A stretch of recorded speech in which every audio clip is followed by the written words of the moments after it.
Howdy, howdy. Alright, we're gonna get started today. A lot of stuff's been happening. I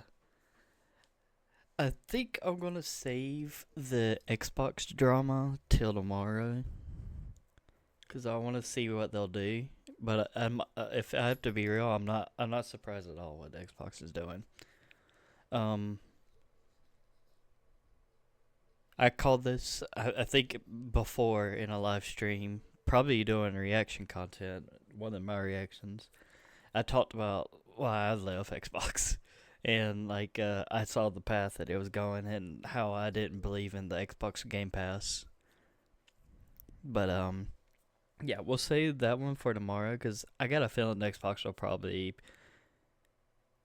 if they don't return, they'll definitely, lower the price of stuff I'm gonna be real. If you're still subscribed to Xbox Game Pass, the Ultimate Edition, you better be made of money because if they even lower it again, it doesn't matter. They're gonna bring it back up. Greed has affected this market in gaming, and people want money and they want it quick because they see gaming as a sinking ship for some reason, I think. But that's not what it is. But anyway, we'll say that for tomorrow. But the biggest news was that someone actually bought out EA, which is funny to me because it feels like karma, because EA is always known as the studio that kills studios. Like, they'll buy up smaller studios, and then those studios have to close down because the games they make or just can't make a game up to EA standards. I just found it funny that EA got bought out. And I know we'll see what he talks about, but I saw a lot of people hating that it got bought out. Honestly, I think it's a positive, a step in the right direction, because EA is pretty massive. Like, they bought everything. Like, EA themselves bought everything, so it's actually funny, but we'll see.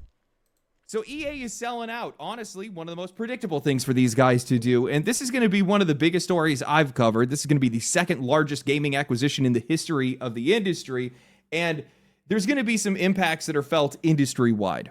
All of it I plan on covering today. This is going to be a huge sign of what's to come for AAA, because while these guys have done their best to hide the scars, they have been bleeding a lot. And while we've seen... Yeah, they've been bleeding because of terrible game developments and politics in video games that should not even be there, no matter what political party you believe in. When you talk bad about a certain type of people, whether it be males, white people, black people, etc., don't suspect your game to be good. And don't push your ideologies onto other people that don't want it in their space, aka the gaming space. Profits that simple. Soar and share prices go right with them. Well, these guys all know that they're living on borrowed time, because you can only squeeze your talent, your IP, your franchises, your studios, your players, and their wallets and throw them away at a moment's notice for only so long before it catches up with you. So EA has gone private under the ownership of Saudi Arabia's Public Investment Fund, a group of others, and this has people asking a lot of questions. Mostly, I think it's three different people, and I hope it's more than just Saudi Arabia. That's the biggest one, but there's two other names, and I hope he says. If he doesn't, I'll go look up the names. They are important to this. Pertaining to what's going to happen to EA. Are we going to see them have layoffs? Are we going to see them sell off their IP? Are they going to gut their studios? What's going to happen? Are we going to see less or more microtransactions? Are we going to see them change the messaging in their games? Yes, to all of it, kind of. There's a lot of polarized opinions around this entire topic, mostly pertaining to the politics around this kind of thing. And not a lot of people are putting their bias aside and asking the questions about what's actually going to happen to the games and, more importantly, to the players. So today what I want to do is I want to talk about the one thing that matters most, how this impacts you. Today's video is sponsored by Goddess of Victory Nikkei. On the surface, it looks just like a stock. I think it's safe for me. I'm not gonna watch ads. To say that EA is one of the most hated publishers in gaming, and it's for a good reason. They've become the poster child for everything that is wrong in AAA. Nickel and diming your players, gutting your franchises, chasing Yeah, trends. literally, they have been in every controversy with gaming. They've been in the Star Wars gambling fiasco where Disney had to drop them. They were in the FIFA drama. They were fucking this buying and killing studios drama that's been for like literally any drama you could think of. EA probably had their hand in it. Until the wheel. The only drama they didn't do was the $80 price hike. That was Nintendo. Fall off from loot boxes to rush launches to live service. EA hasn't just contributed to the decline of AAA. These guys have been leading it, but that's always been on the back of public investment. And if you guys have watched this channel for any length of time, you know that I think that the games industry is just unstable. It's just not built for public investment. Quarterly earnings demands are pushing these executives to chase these short-term outcomes instead of long-term quality. That's why microtransactions are everywhere, why we see so many unfinished games, why live service has taken such a root. But all this damage has been clear, not just to the games, but also to the trust that the players once had in the people that were making them. Sure, these companies have been posting record-breaking earnings, but the players, if you talk to them, you're seeing the opposite. Beloved franchises are unrecognizable to them. The prices keep climbing. Microtransactions are just carved out of what used to be whole games. These guys have made fortunes by strip mining their IP and their relationship with their players, all to keep Wall Street happy. But games are a gamble. Some of them hit, some of them flop, some of them take years to build, trends shift, audiences move on. In chasing that constant growth, publishers have chipped away at their own foundations that were built on joy and trust. Ubisoft is a clear warning of this. Forced into a 10-cent bailout, their stock is down 87% over 5 years. My God, look at that. $3 about $2.30 a share. Jesus. Yeah, Ubisoft is dead. My God. Years thanks to over monetization and a collapse in quality. That is the fate that all of these developers and all of these studios and all these publishers are desperate to avoid, which is why going private isn't an option for these guys anymore. I think it's inevitable. Which brings us to the buyout of Electronic Arts, as reported by IGN in an article titled EA Go. I actually... I have Battlefield Bad Company 2, but I think it's broken. Because one of the missions didn't want to load. Like it would crash the blue screen. But I would be tempted to buy Battlefield 4 on PC, not for the multiplayer, but for its single player and play it. And maybe even 3. I might try to get 3 and 4 on PC just to play its campaign. Even though I don't think Battlefield 6's campaigns are going to, like, interact with each other. Hell, I might even buy Battlefield 1 because it had a very good campaign, too. Even though they were not that, like, meh. It was good storytelling, like, of, like, different people. But you got Battlefield 6, which is coming out, and then you got Mass Effect. And this, hopefully, we'll see if they talk about it, but I don't think they will. But we'll see. Goes private in $55 billion deal with PIF, Silver Lake, and Affinity Partners, Andrew Wilson to remain as CEO. Wesley Yinpool writes, EA has confirmed it has agreed to be acquired by an investment group. Okay, he did. So PIF, Silver Lake, and Affinity Partners. That's who. And I think the PIF or Affinity are the Saudi Arabian corp. Or maybe it's even... No, I don't think it's Silver Lake. I think Silver Lake's something different. Group composed of PIF, Silver Lake, and Affinity Partners in a transaction valued at approximately 55... To real be honest, I don't even think EA is worth $55 billion. The way I think this went down, they probably went over there and just said, throw a number. And then they just thought of something as high as possible, like $55 billion. And then all three of them just like, okay, yeah, sure. Because this came out of left field. Like, it came out of nowhere. $1 billion. It is the largest all-cash sponsor. And apparently, I don't know if he'll mention this, but like if you had shares in EA, because they're going private, so meaning they won't be on the stock market anymore. But they were paying people off $200 to $300 a share, So if you invested like $15 a share, like you're making profit. But I don't know what EA shares were at before this happened. I Private knew it was dropping though. I mean, almost every studio is dropping. I think if I have to be real, there will probably be another studio that will probably buy like Ubisoft and try to think of another big one. I think, to be honest, I think Rockstar could buy out themselves and they could just have GTA pull out for investors and then follow the investment private route also. Because I guarantee you, $55 billion is probably what Rockstar is worth by themselves. Because everybody's wanting GTA. Everybody. in history.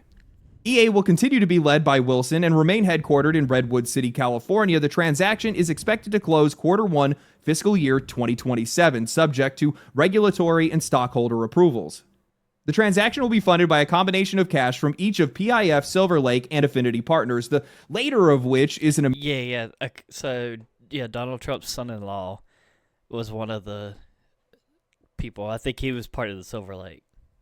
American investment firm based in Miami, Florida, and formed in 2021 by Jared Kushner, Donald Trump's son-in-law. Why is that relevant? I don't Combine know, the deal. I don't know why it is, but they threw that in there. Was an equity investment of approximately $36 billion and $20 billion in debt financing, fully and solely committed by J.P. Morgan Chase Bank North America, $18 billion of which is expected to be funded at close. Each of PIF, Silver Lake, and Affinity Partners plan to fund the equity component of the financing entirely from capital under their respective control, the company said. That is a lot of money. This is a massive move. One of the most recognized American publishers in the... Yeah, I don't know why they mentioned that, but so it's not just Saudi Arabia, it's an American firm also with Saudi Arabia and whoever the other people are. Industry, a pillar of AAA, is taking itself off of the public market and putting itself into the hands of... And honestly, like you mentioned earlier, I think this is actually a very good fucking thing, to be honest. We won't have like Call of Duty, or Call of Duty still is Activision, but like we won't have these games pushing out every year and they'd be worse and worse. Like Battlefield 3 to Battlefield 4, that was like 4+ years, I think, maybe even longer. Like making a game takes time, and you definitely need to playtest your fucking games before you release them. Because if you're gonna be charging $80 for video games now, then they better be fucking polished. There better be no issues. Private investors. And at the table, we have Saudi Arabia's public investment fund, Silver Lake, and Affinity Partners. A lot of people have a lot of money riding on this. The PIF's involvement has really been dominating the headlines, which is pretty obvious. These guys have been aggressively buying into sports, entertainment, technology, and video games, but they aren't doing this alone. This is a three-way bet with billions. Saudi Arabia also bought an esports league. Like they hosted the EWC, which is, if you don't know, is where the Mongols won their Counter-Strike first tournament ever. And it was a pretty big one because Falcons were the fan favorite, and apparently people have been saying like Falcons had paid actors in the crowd cheering for them, and it still didn't matter because they got eliminated before the semifinals. So on the line, and everyone involved has the same bottom line, profit. And I have been so frustrated with the media's framing and their reaction to all of this, because the focus has entirely been on who is buying it, not why they're buying it. Kotaku even ran a piece titled "The Internet React." That's why I was tired of reading like news articles about it. I don't read Kotaku, but like I was tired of reading the articles, and they were just focusing that Saudi Arabia bought it. I was like, this don't mean shit. Like, yeah, a country bought it. Oh well, let's talk about what it affects us. To EA's $55 billion sale of some of the worst people around. Strip away the politics, the religion, and the culture war framing. The motive here is money. That's the directive here. Money, not ideology. It's just a bonus that it could help improve Saudi's public image. Hell, Mohammed bin Salman, the crown prince of Saudi Arabia, has openly admitted that if sports washing raises their GDP by 1%, he'll keep doing it. These guys do not care what you think. I do have to say, I do think it's funny that the Saudi prince changed his Steam profile to say that I bought EA, thanks Reddit, but this is all a part of PIF's Vision 2030 If plan. that's his actual profile. Hello, is that his actual profile?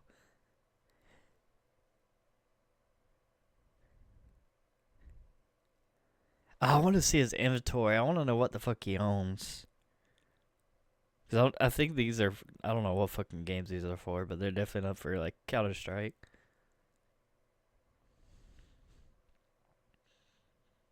Level 287 is crazy. And over 5,000 screenshots. Wow. I bought EA, thanks Reddit, but this is all a part of PIF's Vision 2030 plan, a direct response to oil revenue losing dominance by 2030. It's a diversification strategy meant to buy influence and stability in one of the most volatile regions in the world. And if you look at their investments into SNK, the soccer club that they bought, Live Golf, it's obvious that their goal isn't to I think they're wanting to build like a entertainment hub.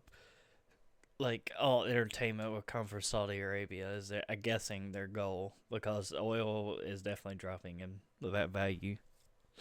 rewrite culture. It's to buy relevance and clean up their horrific public image while also securing long-term profit.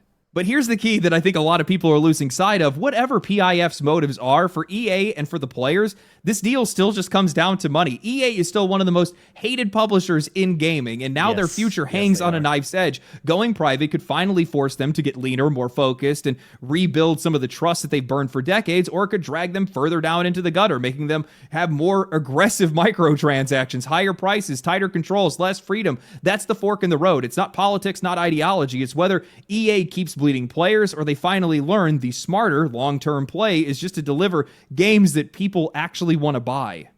I see this entire deal as boom or bust for EA, and there is no middle ground. We either see more of the EA that we already know, or we're going to see an EA that gets better with time, because this isn't just an acquisition, it's a leveraged buyout. At minimum, $20 billion in debt is going to be strapped to the company. For a publisher that has historically operated with minimal debt, that is a massive shift for the company, and this is actually what is driving me insane right now, because everybody keeps talking like EA somehow has to make all that money back overnight. That is not how this works. That's not how any of these deals work. You do not erase $20 billion. Yeah, you don't get... It takes time to get out of debt. What this really means is that EA can't make another fucking Concord. They can't make a fucking another. I don't even think EA was responsible for Concord, but you get what I'm trying to say. They can't make another fucking Dragon Age Veilguard. They can't make an Assassin's Creed Shadow anymore, even though they're not responsible for that either. But you get my point. Like, they can't make these political type games. And then what they really need to do is, if you're running the studio, make people delete their social medias. Or at least delete the app from their phone. They can go tweet and everything at home, but they cannot have their name, like EA's name, anywhere near their tweets. Because if they cost the company money, that's it for EA. EA will be done. Billion in 5 years. At a conservative pace, this debt could take 3 decades to pay off. Yeah. 20 billion is crazy. Let's be clear, EA nets just under and sometimes over $1 billion. I don't even know. EA's best seller, I think, is FIFA, and I don't even think they even hit $1 billion in revenue.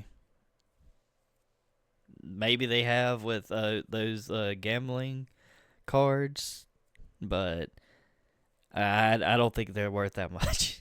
Dollars every year. That's net profit. That's after developer salaries, after expenses, after everything. So yes, investors are going to want to see more of that, but the company is already profitable. What's working right now is likely not to change, which means the only real path forward for these guys out of that debt is consistency, long-term growth, expanding beyond their current money makers, not scrambling for some desperate cash grab. Now, I will say, if you're expecting layoffs, you are absolutely right, my friend, because, I mean, while EA is netting $1 billion... These people, man, these I don't know what they are. The ones that can't keep their ideologies to themselves, man, they try to push it on everybody else, including their video games. You gotta get rid of them, because you can't play around with us anymore. in profit. That's off of the back It of costs the $7 company billion money. in revenue, and that is a massive discrepancy. And as painful as it is for some of the people that are inside of the company, this is also going to be the best move from a business perspective. The games industry is bloated as is. Fidelity has overtaken gameplay. Headcounts have exploded while design is stagnated to be able to support that. EA employs nearly 15,000 people across all of its studios, and the sheer scale of My God, I didn't realize how much people worked at EA. Like, this is COVID, and then look, I, that has been holding these guys back both in quality and financially. And I want to remind you that some of the best games of the past few years, the ones that have actually landed with players, came from I small do think they're already going to make a lot of money with Battlefield 6, as long as they don't do anything that goes against what they said their goal is. If they don't turn to greed, I think they'll make a lot of money with Battlefield 6. I'm not buying it. I'll probably wait till Christmas time before I buy it. smaller, leaner teams working with more manageable budgets. Fewer cooks in the kitchen make for a far clearer creative vision.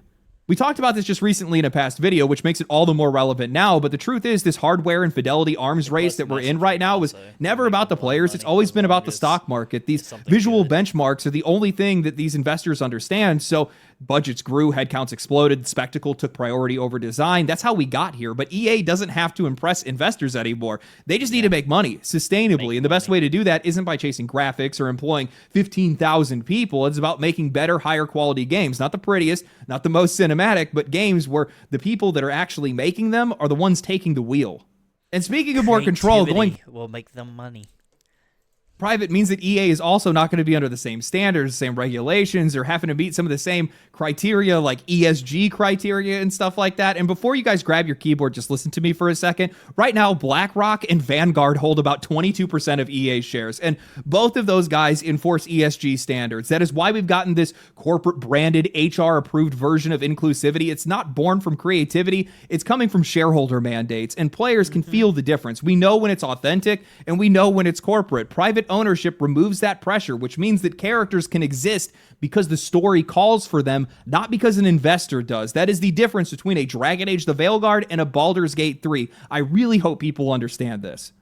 Now, I will admit this one's going to be a bit of a Hail Mary, but I think the biggest potential upside here isn't even cultural. It's just foundational. EA will no longer be a public company, which means their focus should be shifting away from quarterly profits and towards the long-term health of their franchises, their IP, and their players. Private investors typically aren't looking for a quick revenue bump. They want steady, reliable income and bets that are going to pay off over decades. And with the PIF's capital behind them, well, the ceiling for those bets just got a hell of a lot higher. And we've already actually seen this in gaming already. Their 2022 investment into SNK fueled a 20% bump in revenue, and then on top this was an article, but they bought also fighting games, like a fighting game thing also. of that, the studio is still doing They are big into well tournaments right now, and they've also come forward and said that that money came with no strings attached. They've had no impact at all on their creativity, and that precedent matters. It means that there's a real chance of EA actually improving. It also means that we could see them dusting off some of their dormant IP, Command & Conquer, Army of Two, Mercenaries, Titanfall, and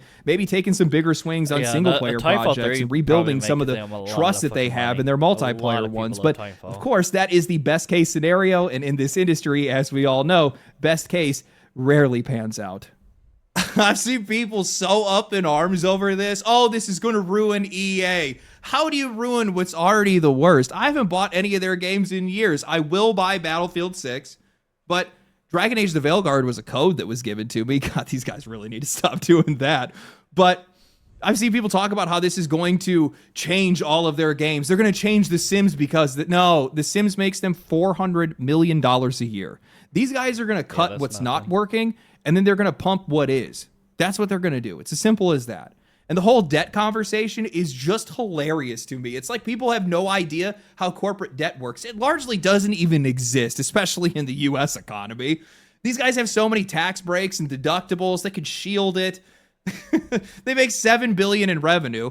$1 billion after all of their expenses. All they got to do is chop some necessary costs that they have in the background, probably do a little bit of layoffs. They can pay it, refinance it, flip it, cut into pieces, hide it wherever they want, turn it into a pizza, throw it in the oven. Who knows, man?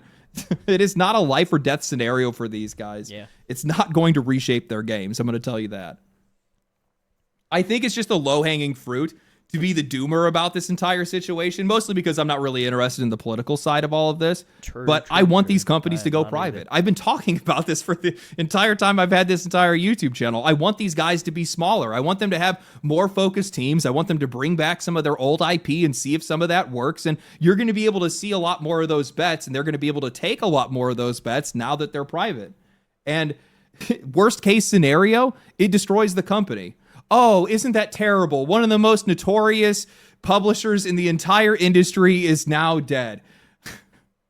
It's a win-win scenario. I do not understand why people are so upset. I really don't. The studio that's known I for do killing think that other there will be studios some will now immediate be changes. dead. Oh boy, yes, there definitely will be, especially when it comes to layoffs. That's going to happen pretty much immediately. I can tell you that right now. But it's also going to cause a shockwave throughout the entire industry. I wouldn't be surprised if they lay off in total by the time this blows over. Probably EA is big. They do make a lot of games. I'd say like 6,000 people will lose their jobs. I'm going with 6,000. Because if this does work for EA and for us, if there's one thing that we've learned over the years, especially in AAA, these guys really like to play follow the leader. Now, I want to talk about some of the reactions to this news because I've seen a lot of doom posting from games media and on social media, and while some of it is right on the money, what many of these people don't realize is that many of these changes aren't just inevitable, they might actually be for the better. And one of the first ones that's being screamed about the most is mass layoffs, and yes, they are coming. We've seen this every single time. Xbox taking over Activision Blizzard, Sony with Bungie, Tencent with Ubisoft. All these guys cut staff because these companies have grown far too big. I think with EA, most of the noise right now is just virtue signaling about AI taking over people's jobs. And to be fair, they're right to an extent. In my eyes, AI is not a bulletproof technology yet. It's still rough. It still needs time. And these companies are overcommitting. AI is like, we are so in the infant stage of AI. And people need to calm down with it. Because in my opinion, AI is a tool to help humanity move forward. It like this fear mongering and everything. Yeah, people will lose their jobs. Well, hey, McDonald's is probably hiring. Now, the real thing is these corporates that use AI just to replace everything they can. That's when we need to worry. But replacing here and there jobs, I'm sorry, you're just going to have to find another job. Like, AI is just a tool that we're going to be using from now on. Now, get into AI development, you'll be guaranteed success. Too soon. But regardless of AI, EA still needs to cut back. According to their own site, they have 20 studios with over 6,000 creators globally, but nearly 15,000 employees total. At that scale, redundancies are already piling up. Acquisitions are the moment where these companies can reassess and figure out what they actually need. And that can go either way. They can trim the fat, refocus development, and we can get better games, or they could cut the wrong people and their quality could nosedive. We have to wait and see which way that goes. I'm so sick of games media spinning these layoffs like they're an apocalyptic event. This industry is transient. People are acting like these layoffs make it where talent is just going to disappear into the ether, when in reality, most of these developers are just going to resurface somewhere else, oftentimes somewhere better than where they actually were. Ubisoft's endless layoffs and lack of risk-taking directly gave us Sandfall Entertainment and Expedition 33. EA shedding talent gave us Embark Studios, the team behind the finals and the soon-to-be-released Arc Raiders. This industry is full of those stories. What do you guys want? Do you want talented people to be stuck at EA, or do you want them to be building the next great thing somewhere else? These big publishers have become a beacon of security in an industry that can buckle under a single release, and sometimes these layoffs are just the push that people need. We crave stability so badly that we will cling to it even when it's not in our best interest. And I get it. It sucks for the people that are in the moment that are losing their jobs, but we can't criticize these companies for refusing to take risks with their games when the industry, the employees, and even games media are clinging to security so tightly. This is an artistic industry. It's messy, and that's part of what actually makes it great. Another complaint I've seen, mostly coming from games journalists, is that EA's messaging will change or their IP will get sold off, with BioWare at the center of that entire discussion. And sure, some of that is possible, but a lot of it's just a flat-out over-exaggeration and a complete misunderstanding. I think that, yes, the stupid political messaging will change, but not severe enough to where, like, oh, we gotta follow this and this and this. But they're gonna tell them to tone it the fuck down. That, like, we're never probably gonna have another Dragon Age Veilguard shit again, and thank God. But we'll see.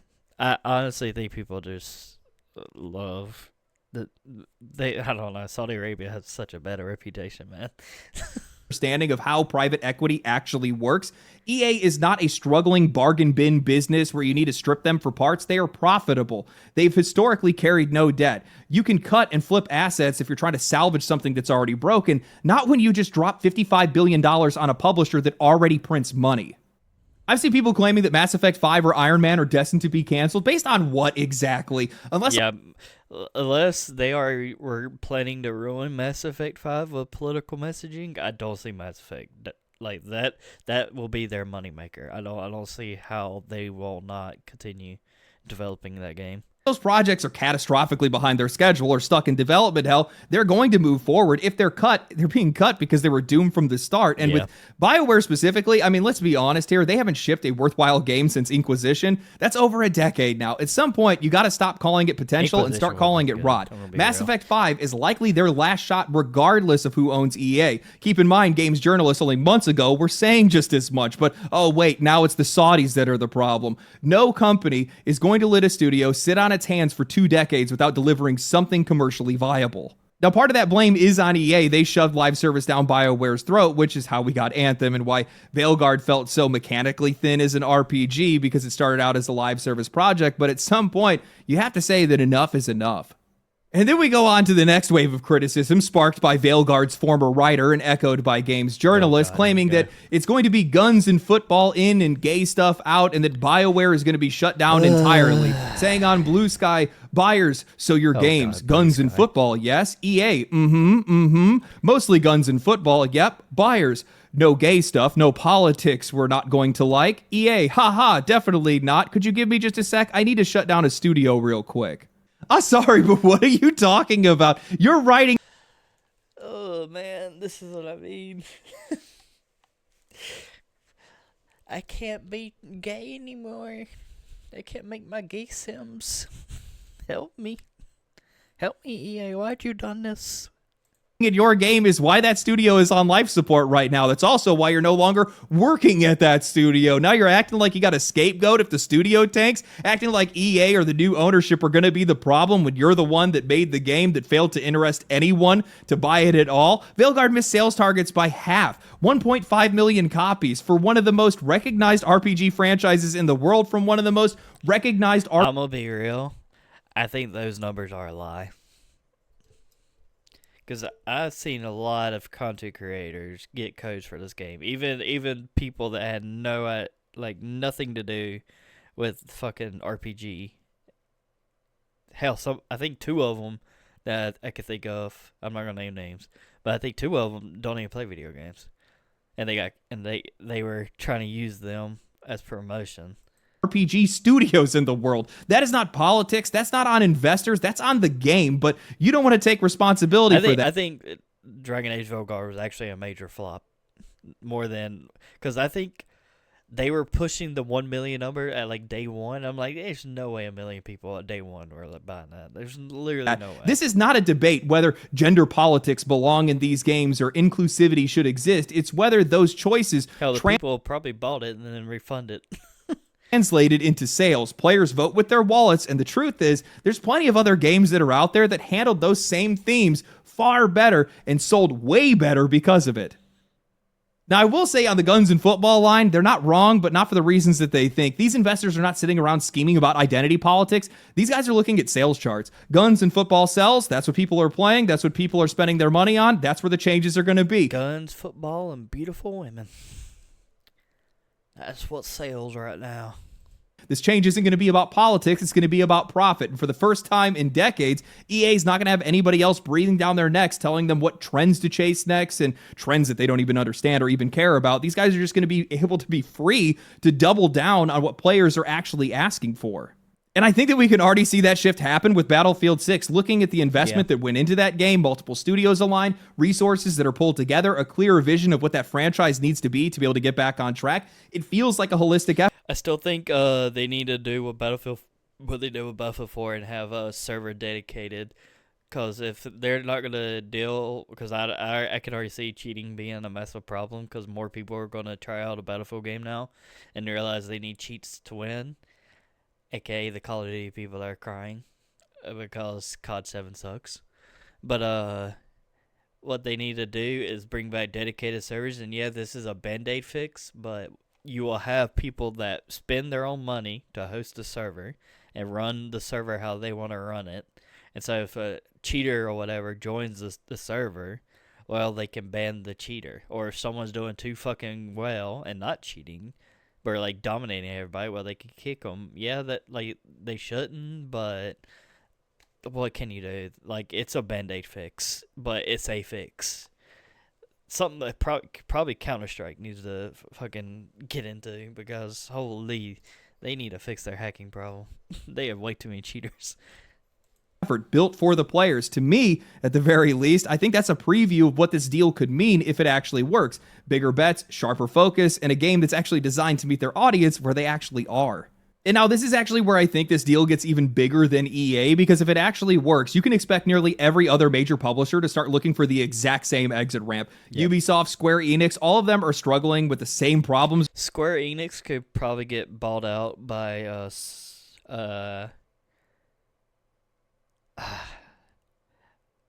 I don't know that many like foreign. I would say some kind of Japanese or Chinese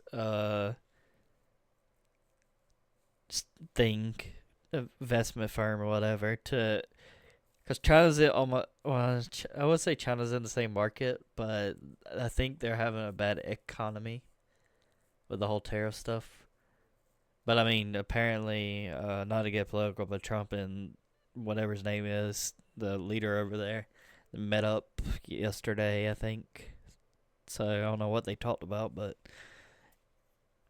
maybe right now, maybe bloated teams, these massive budgets, chasing short-term investor hype instead of long-term stability. If EA can prove that going private is the safer, more profitable route than privatization, I do think going private is the way. I don't want shareholders running companies. I want creativity to come back to fucking game development. I want people not to be afraid, and instead of chasing like stats and numbers, now they get to actually sit down and write something that's really good. Because gaming is better than movies at this point. I'm gonna be real, it is. Is just going to become the new playbook. But I also think the reverse is just as true, because if EA stumbles under this deal, if the debt buries them, if their quality tanks, if their players turn away, then it's not just going to be EA that's paying the price. It's going to be billions of dollars of outside capital that could evaporate from gaming overnight. Investors do not like risk, and if one of the biggest publishers in the world can't make this work, then the message to the rest of the market is going to be clear: stay out. I don't know if you guys remember this, but when I was first talking about my optimism with Battlefield 6, I was blown away by the fact that they had pulled together all these resources, had all of their studios working together. They created Battlefield Labs and all that stuff. And I originally had thought that it was because they saw a moment of weakness. Yeah, they even made a fucking Battlefield app that I have on my phone, and it doesn't even fucking work anymore. I wonder if they'll bring that back for Battlefield 6. With Call of Duty, but now I'm realizing it was probably all predicated on this deal. Keep in mind that these deals are always going on in the background. They're talking about this stuff for years, many years before some of these deals actually get inked. And that's likely what this is, which means that they wanted to see what EA was capable of if they pulled all their resources together, if they pulled their teams together. They wanted to see if they could actually drive demand, if they could tap into some of the original EA magic that these companies or these investors saw. I wouldn't be surprised with Saudi Arabia buying like esports like tournaments and stuff to come to Saudi Arabia to host, that they force EA to make something like a Counter-Strike competitor or a fighting game competitor or whatever. Like, bring all those tournaments to them so that way they could start growing, like, the demand for tournaments and stuff. I wouldn't be surprised if they do. You're probably looking into right now. And They want their the hands hype, on it. the excitement, likely also the pre-orders are probably what ended up selling this deal to these investors. And that's probably what made this entire thing happen. I always make sure to try to mention this, but for some of the developers that might be watching this video, for the people that might be working at EA, I understand that some of you guys are absolutely terrified right now. I get it. I really do, because I've been in the exact same position, and I got the same work. I always wanted to do YouTube full time. I thought it'd be a really cool job to do. And at one point in time, I totally thought that I could do it. My channel was doing $100 and something. You could get like a statue. It came with a statue, the Gears of War like pendant with Adam Phoenix, some pictures, art, and like other stuff. I love that fucking statue. It's sitting on my TV behind me. Really well, but I would have never taken the risk. I would have kept working for my company. My channel probably would have never grown to the point that it's actually grown, thanks to all of the kindness and generosity to the people that have watched my videos have shown me. But if it wasn't for me getting laid off, I would have never taken the jump. So sometimes, especially if your company values AI more than you're probably going to be better off somewhere else and better off for it. At least that's my opinion. I'm really interested to see where this goes. I know a lot of people are being doomer about it, and I don't really know exactly where this is going to go. I know I looked at a lot of the more optimistic side of this. The flip side is just a lot less interesting, because it's just they go out of business, and who cares, to be honest with you. But I always enjoy talking about these games and talking about trends and reviewing games, but this is like a feast for me, and I need you guys to understand it. I enjoy talking about the business side of this industry, and I think this is just cool as hell, and I'm totally nerding out about it. So I'm enjoying the ride, and I can't wait to see how this all turns out. I'm really curious to see how a massive publisher does private. It's going to be interesting. We'll have to wait and see. Anyway, I hope you guys enjoyed the video. If you guys did enjoy the video, like the video, subscribe to the channel. Come follow me on Twitch. Follow me on... You heard him. Like, follow, subscribe. I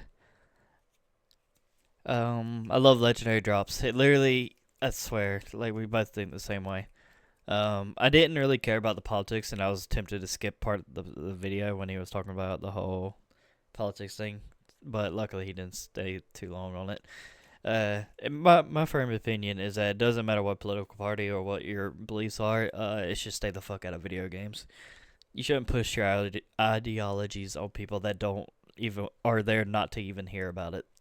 It's so stupid. Like, people use gaming as an escape, and I'm one of those people. We want to escape from the real world. We want to have a good experience, something that's different. But yeah, I gotta delete some of these. I already seen a lot of these, but yeah. I guess that's it. Well, we'll see y'all next time. Peace.